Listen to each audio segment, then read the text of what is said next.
The soybean farmers in the United States have been caught in the crossfire ever since Donald Trump rekindled his trade conflicts. Global supply chains are now permanently altered as a result of what started out as tariffs and retaliation. China, which used to be the biggest consumer of soybeans from the United States, is now buying from countries like Brazil, Argentina, and Canada, leaving American producers to watch as markets disappear.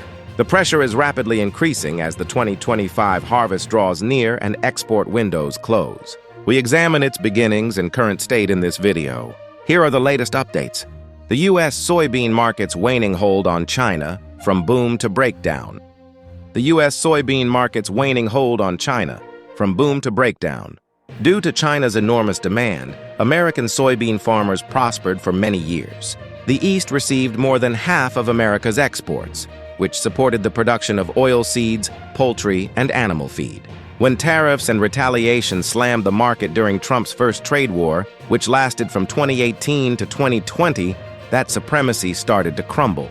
China imposed high tariffs on U.S. beans, revoked exporters' licenses, and aggressively looked for other sources. Relief was promised under the 2020 Phase 1 agreement, which contained commitments to increase U.S. agricultural imports, including soy. South America took the initiative, but Beijing failed. Investments in Uruguay, Argentina, and Brazil increased output, updated infrastructure, and reduced the cost and ease of transportation of their crops. American farmers had to witness Chinese purchasers nearly exclusively committing to South American shipments for the 2025-2026 crop year by the middle of 2025.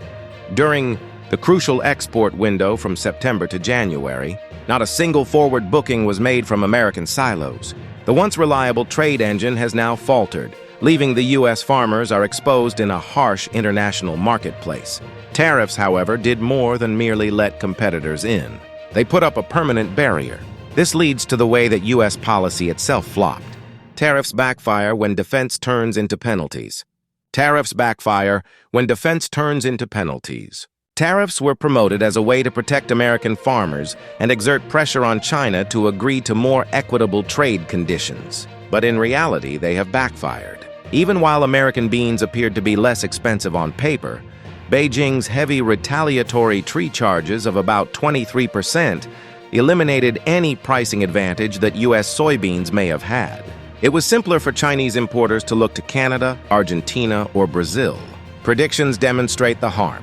USDA predicted that exports in 2025-2026 would be approximately 46.4 million metric tons, a significant decrease from the previous year's 51 million. Analysts caution that if China keeps avoiding the U.S., the number may drop even more. Vendors. Farmers, meanwhile, are under pressure from both sides. Fuel, labor, and fertilizer expenses are still high, while output prices are low. Major farming states' cash markets exhibit negative basis, which means that when storage and transportation are taken into account, producers run the danger of losing money. Tariffs, rather than leverage, accelerated farmers were having difficulty in a market as a result of China's diversification, which reduced American competitiveness. They used to rule, and their rivals aren't merely covering the void while American farmers struggle with losses. They are establishing long-term power. Prior to going forward, please hit the like and subscribe buttons for us. Like you, it enables us to connect with additional auto and trade enthusiasts. Rivals gain ground, new supply chains, Canada and South America. 3 competitors gain ground, new supply chains, Canada and South America.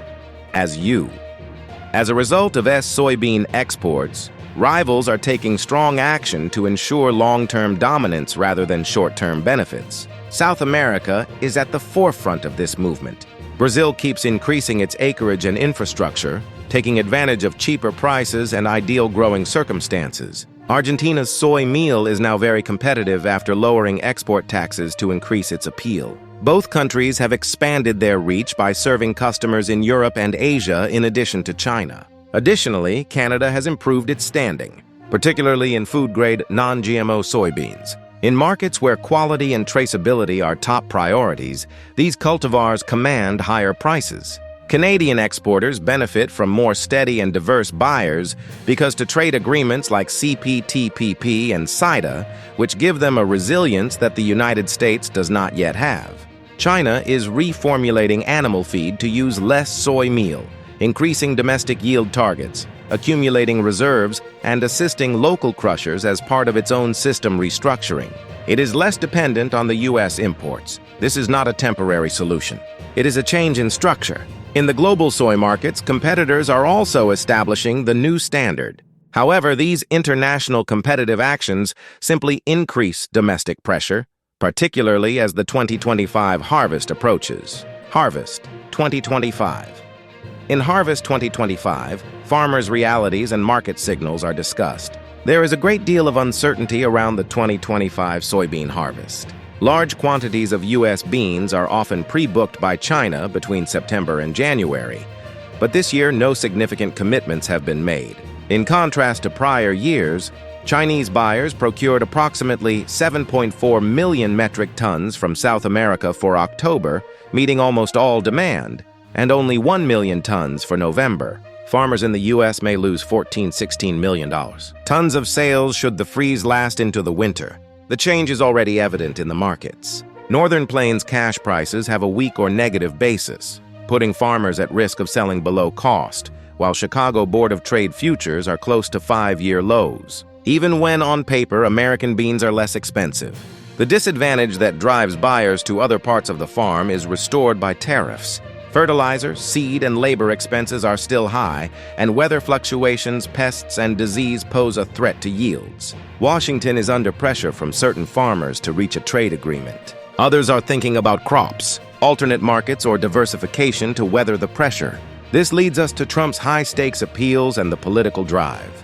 The impasse in the trade talks and Trump's push. The impasse in the trade talks and Trump's push. As export opportunities close and losses increase. President Trump has made pointed public calls for China to become a significant customer again. He has publicly complimented President Xi, pressed Beijing to quadruple its soybean buys, and presented the increased purchases as a means of reducing China's trade imbalance with the United States. Despite sporadic tariff truces, Washington-Beijing talks are still not making much forward.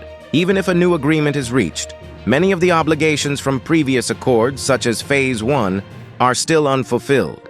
The terrain has evolved. Through feed and policy changes for American farmers, China has increased its local production and decreased its dependency on imports from countries like Brazil, Argentina, Canada, and Russia. Waiting for politicians is not enough to regain lost ground. Tariffs must be reduced, pre-harvest contracts must be expanded, and seed, fertilizer, and logistics costs must be made more competitive. It is crucial to make investments in infrastructure and unique products like food-grade beans and non-GMO CO. Above all, officials need to make enduring, believable promises. The verdict on America's agricultural crossroads is set in motion by the rapidly decreasing margin of error. Conclusion: the soybean crossroads in America. Conclusion: the soybean crossroads in America. Soybean cultivation in the United States is currently at a pivotal juncture. A global transition has been accelerated by what started out as a defensive trade approach. China's supply chains are now more varied. Without immediate adjustments from decreasing tariffs to obtaining dependable contracts and enhancing competitiveness, the once stable export engine for American farmers is sputtering as competitors have locked in stronger positions. American producers run the risk of losing not just volume, but long-term impact on the world's food chain. However, this story goes far beyond the farm gate trade battles. Changing alliances and poor policy decisions have an impact on markets, influencing food security costs and even diplomatic leverage. It comes down to adaptation for farmers. In a world that is becoming more and more unstable, stability is important to consumers everywhere. We appreciate your perspective before we conclude. Is it possible for American farmers to regain China? Should Washington act strong or promptly eliminate tariffs? Is diversifying markets and crops a quicker way to survive? Please leave a remark below with your ideas and experiences. It is a pleasure to hear from you. For more thorough analysis and the most recent news on the automobile industry,